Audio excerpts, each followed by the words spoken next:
Hello, everybody, and welcome to Practical Inclusion, and apologies for the delay. It seems the internet goblins are hitting us today, so we're going to attempt to push through and see how this goes. And if it sometimes we're frozen or look a bit funny, please bear with us, and we'll try and get this conversation happening. I want to acknowledge the Wadawurrung people on whose lands that I get to live, work, and pay my respects to elders past and present, and a call out to any Aboriginal and Torres Strait Islanders who are listening in today. I'm excited to bring on another local guest who also, I believe, is on Wadawurrung country, which is not a common thing on this show, but it's nice to have somebody else who's here on Wadawurrung country.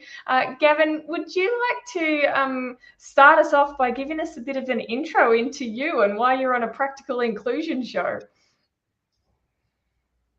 I can give it a go. I'm Gavin Pocock. So I'm mainly here to talk about neurodiversity. I am autistic and have ADHD, so my brain works a little bit differently to the general community, I would say. And so that has some really good things, but also a lot of challenges, especially around the workplace, which is kind of where I've got a little business.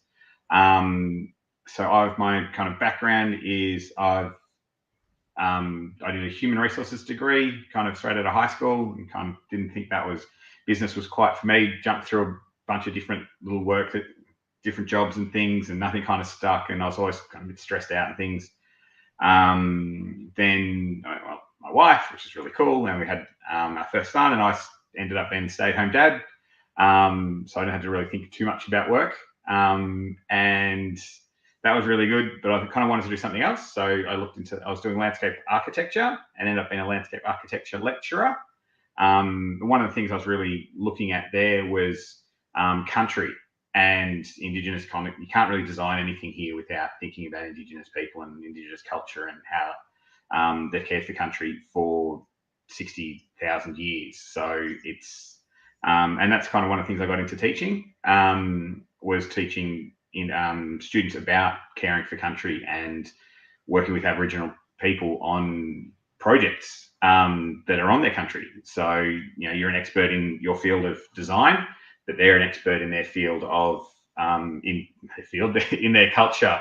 And so kind of understanding how there's differences in communication and differences in how other people perceive and understand the world. So when I was doing that, I kind of found out about autism and ADHD and me. So I've always been kind of still stressed out and anxious, and it's like, what's going on here? Why? Like I've got a good boss, I've got a good thing going. Why am I so stressed out all the time? Why am I anxious? Why am I depressed?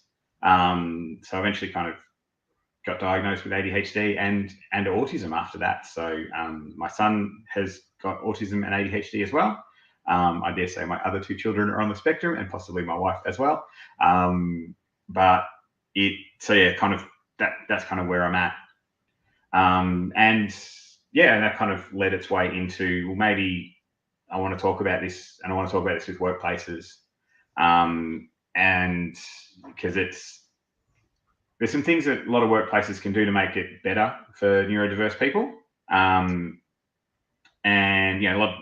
There's some big things you can do, but also just some small things, and just kind of creating some awareness of that. There's more people becoming aware of neurodiversity, becoming aware of their own neurodiversity, which is really important. And I think that's a really important thing. There's the statistics for disability in the workplace, or people with disability, unemployment is really high, but that's higher again for people with autism. So that's not great. Why is that? And we can be, maybe we're more comfortable with kind of, physical accommodations and things. So you can see someone's, got a prosthetic leg, or that they've, got glasses or something. You go, oh yeah, okay, we'll do that for that person.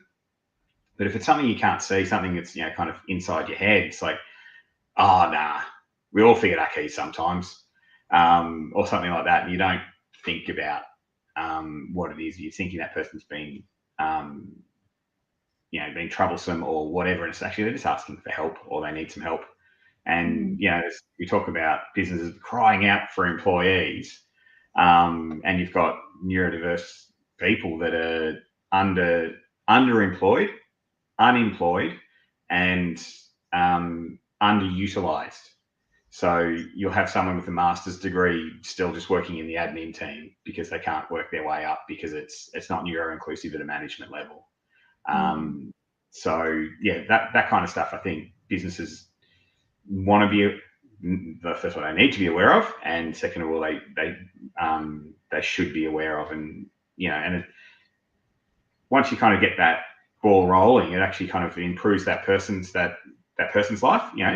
If you're underemployed or unemployed, you've now fully employed and you've got money, so you can spend that money in other businesses, but also you can be part of community. You're meeting more people through work, so you're more confident and comfortable. And so it's all those kind of things. That's what I kind of like to talk about. I love that introduction, and I've written down like 15 things that I want to ask you more about. I know people watching probably have got the same thing happening. So please, if you're on LinkedIn, you can, and you're watching live, you can stick your questions in and we will try to answer them as we go along.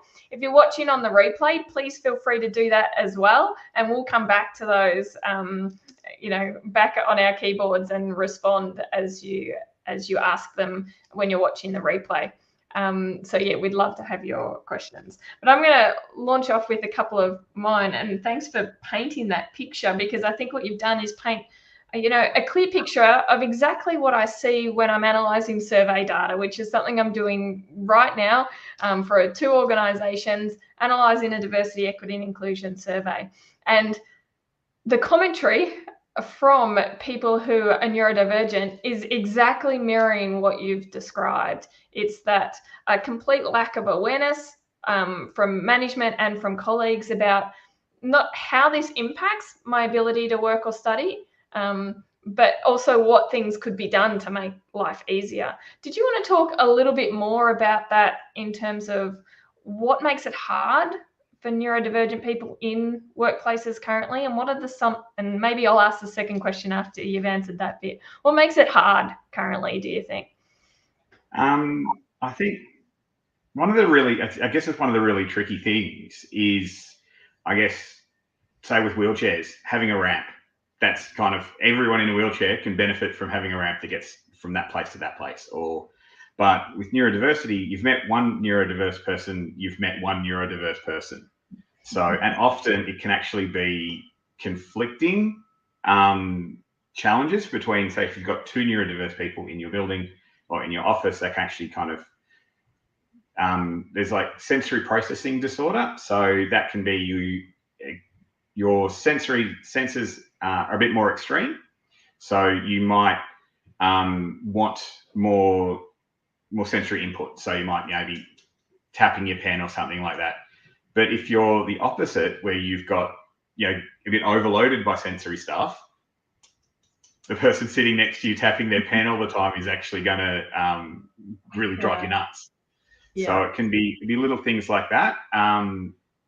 So it's getting that sensory, that physical workplace right, and that can be people sitting in the right locations. I think, going back in the day when people had their own office, it was probably a little easier, but now everyone's they've got their own desk, but they're also expected to hot desk a lot now as well. So that can be stressful for a lot of reasons, because that certainty can be really important to some autistic people, that you want to have that, I know where I'm going every day. I know I sit in my desk that is in that corner and I get to do that. But if you turn up and someone's sitting there, that can be quite a stressful kind of thing. So, and it's not about being inflexible, it's just about that. Some people have that ability to jump around and do different things, but other people don't so much. So it's like it's matching those individual needs of your employees and not going, it's not equality, it's got to be kind of that social justice, that equity kind of thing. It's just like, I've got to treat everyone equally. It's like, well, treating everyone equally, that misses some people on the ends of stuff. So you've got to treat everyone as an individual and have accommodations for those people as best as you can. So sometimes that's, it's got to kind of be practical, I guess. You can't just have an office, fully enclosed office for everyone, but you can do some things like, we know when that person's coming in and that's their desk when they come in. Something like that can really help. One of the other things is like say emotion. You kind of can be, it's kind of like spiky bits and pieces of your personality. So it can be a bit more abrupt with how you talk, or it can be eye contact can be a problem. So if you're kind of expected to, look someone in the eye and shake hands and stuff, that can be quite confronting. So do you really need that for something? If it's, there's having people understand, like your emotional regulation can be quite challenging. If something doesn't work out, you can get a bit more frustrated. And so you're actually working a lot harder to, I guess, mask is kind of the term. And that's kind of effectively pretending that you're okay when you're not. And, we all do that, or pretending to be someone different. We might swear amongst our mates, but then we go to grandma's house and, we're really nice and polite. So everyone's kind of got that kind of concept of, we're on our best behavior or something. But the amount of that you have to do that just in the workplace or something, that can be really, really tiring. So if you've got to be on your best behavior all the time, whatever the behavior, you've got to match that behavior that's expected. You're putting that effort into that masking and not actually into your job. So if you're pretending that those really loud colleagues behind you aren't bothering you all the time, you're just not getting that spreadsheet done.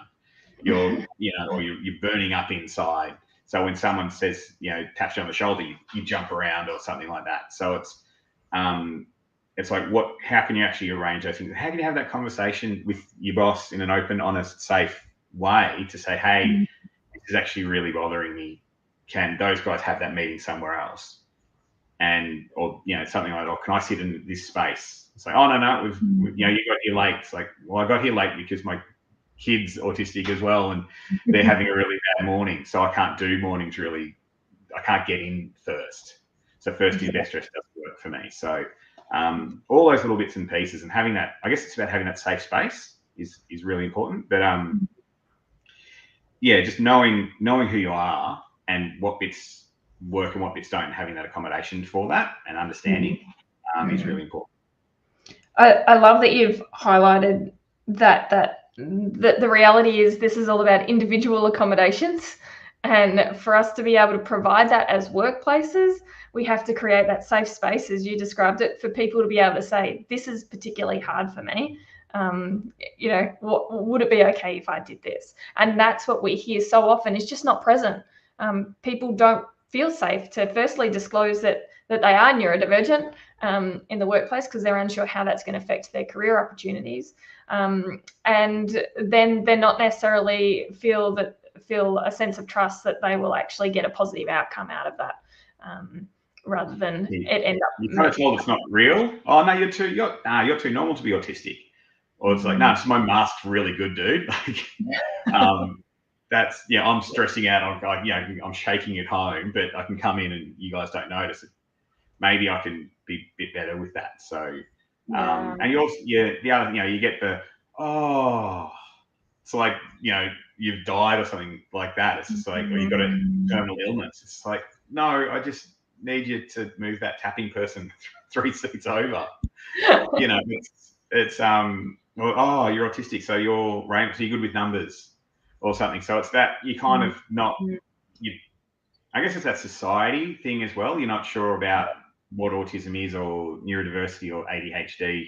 And so you go to, Sheldon from Big Bang or, bit older and you've got Rain Man kind of thing. And it's like, well, that's one little bit. And it certainly doesn't represent, female and LGBTQI experiences of neurodiversity as well. It's just like, straight white dude who's good at numbers and likes trains. It's like, that's cool if that's who you are, but that's not everyone. And it's kind of, it's linked in with every other part of you as a person. Yeah. We've got some great questions coming through, so I'll jump to that. I'll read this one out. I love this conversation. It's one more step towards a non-binary logic, which I love to hear. Oh my God, it's so hard to understand for most people that diversity is a continuum. Any tips to start bringing these ideas up at work? I guess it's working out who you can talk to at work. And there's autism, autism awareness day and things like that. It should be acceptance, not just awareness. But I guess it's you've got to start somewhere, and you've got to start with. I guess it's always better to start with something that you kind of agree with, rather than kind of butting heads if you can. So it's like, here's a point of where the same, and we can diverge, and then we can kind of have these conversations about how that works.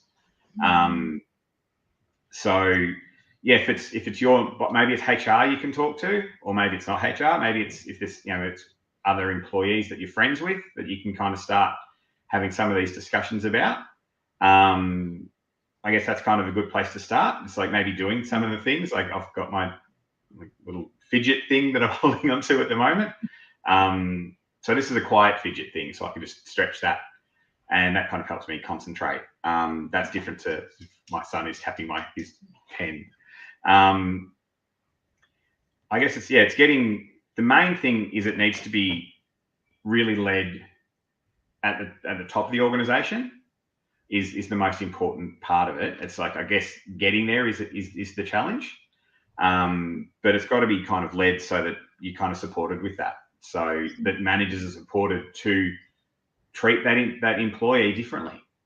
Like, has that employee needs to be treated. So that person might have a special chair, might have, things that regular employees don't have, that they say, hey, why does that person get that? So you need to have those conversations as well. So you really need to assess your own circumstance. So that's why it's so very, very hard, because some workplaces you just don't want to do that. You don't want to bring yourself at the moment. It's for your safety, because you need the job. So it's working out, where you can, having a think about where those boundaries are for you as an individual, and which bits that you can kind of push at and make bigger for yourself. And it might not happen overnight, but over time you can kind of create a bit of a better space for you.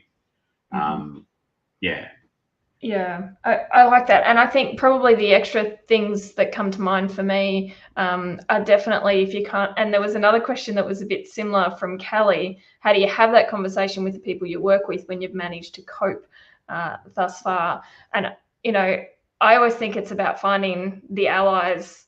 The people who you suspect are allies in the organization, and perhaps they can do some of that heavy lifting for you, or at least give you a space to talk through the conversation that you might have with a manager, for example. And sometimes the allies are in HR and sometimes they're not. And that's okay. It's about trying to find who you think might be an ally.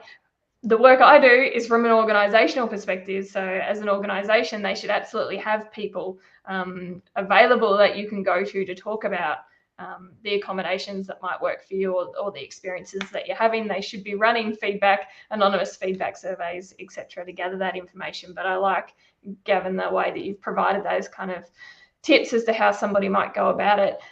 I'm really conscious of time and the questions are flying in, so I'd love to throw the next question up for you if you're happy with that.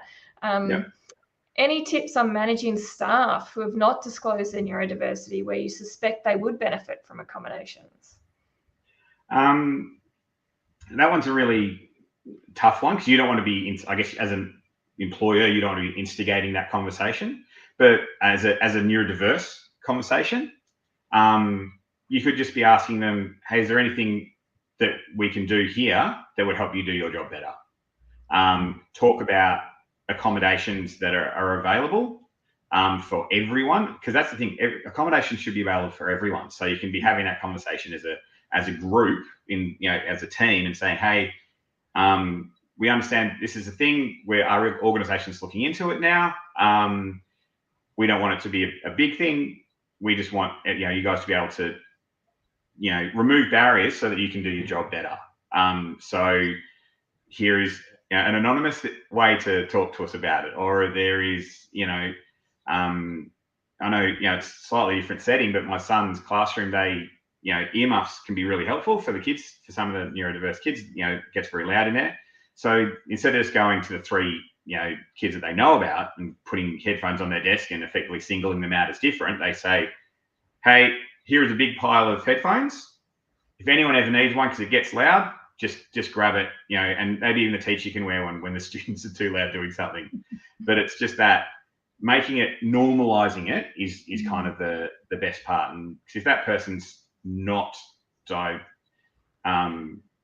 divulging that to you, it may be because they don't feel safe, and that's because of all their previous experiences. So that can be quite traumatic for lives of neurodiverse people with not getting accepted. So it's such a self-preservation thing. The other thing is they might not actually know. So because of lack of awareness, people don't know and because they might just be them. Like, I'm 43 now. That's like a couple of weeks ago. But if you told me 2 years ago, 3 years ago, it's, oh, hey, you're autistic, I would go, what? Was I having all the challenges? Yes. But do I associate myself with being an autistic person? No, I didn't know what autistic people were. And I did have those assumptions that it was quiet guys that liked maths and were really rigid and stuff. When I was diagnosed, I was told I had female autism. So I don't think that's more to do with how the medical kind of world sees things. But I don't think it should be gendered at all. It's just a different way of having autism. And historically, the data has been on straight men, straight white boy children, because that's who they thought had autism. So having better research will show that I think the spectrum is just humanity rather than like this is girl, this is boy, this is whatever. So so I think just so to answer the question, it's like having those having a general discussion, and also having accommodations about lists of accommodations available and things to talk about. So yeah, and I would absolutely again second that and say, recently I ran some focus groups, and what a group of neurodivergent folks said to me is that they thought it was really great when organisations said that reasonable accommodations or adjustments were available for interview processes or for the recruitment process, but they didn't know what accommodations would help them or would be available, and so they asked for none. And so we worked with that organisation to say, well, why not write a list? What are the types of things that from the plethora of research that's out there that can make recruitment processes easier for people who are neurodivergent? And what are you prepared to provide? Let's create a list of that. Sure, people can still ask for extra if there's other things, but let's kind of enable that. It's like that headphone thing, right? Let's enable that this is a normal thing, that people do require accommodations in different ways to bring their best selves into this situation. So let's recognize that and be upfront about it. And I think, Joe, that's kind of the answer to your question. Is I would say exactly what Gavin did. Let's create that space where people know that it's okay to ask for accommodations, whether they know about a diagnosis or not, but they recognize that something's hard for them. I'm amazed at the questions and comments that are coming through. We'll do one more and then we might have to wrap up. So we might get Gavin to make sure he jumps onto the LinkedIn and the Facebook comments and responds with a written response. But I liked this kind of different take from Dr. Polly McGee here. Hi, Bree and Gavin. Love your thoughts on what best supports leaders. Love your thoughts on what best supports leaders in the workplace who are neurodivergent. What specifically do you think is missing for leaders who don't get a lot of training tailored to their/our approach? Well, that's a tough question. So there's not enough leaders neurodiverse leaders in organisations. That's because you're talking about interviews. It's really hard to get through an interview process because it can be, you're on the spot. It might be for a job that you're never on the spot in, but you still got to be on the spot and asking those questions, or you've got to have 3 or 4 people sitting across you with bright lights in an interview. So it can be hard. So there's barriers to entry and then barriers for moving up. So specifically, what do you think is missing for leaders who don't get a lot of training tailored to their approach? I think it's a really tough one because it's only organizations and the research is only kind of going into this space now. It used to be, I think the world is getting more and more complex, and I think that, and jobs are changing, but they're kind of changing in the wrong, in them. I guess they're getting more narrow. So, and it's more, a lot of skills that neurodiverse people, you can be less of a specialist now, I guess, is kind of one of the things is how to put that. So you could just be that quirky person, but now it's like, I don't know, that's a bit harder. So having, I guess it comes down to that leadership I was talking about before, that like really right at the top of the organization, and having that support from there, and having it normalized throughout the organization. Mm-hmm. And so that you're supported if you need those, so you can be, I guess it's so you can be visible as yourself. So yeah, you do need a day off or whatever, that's okay. That's the manager that does work from home more often. And that's not, and you're still supported by senior management, by your own managers, and also that education throughout the whole organization. So people everywhere know how that kind of works. So if you know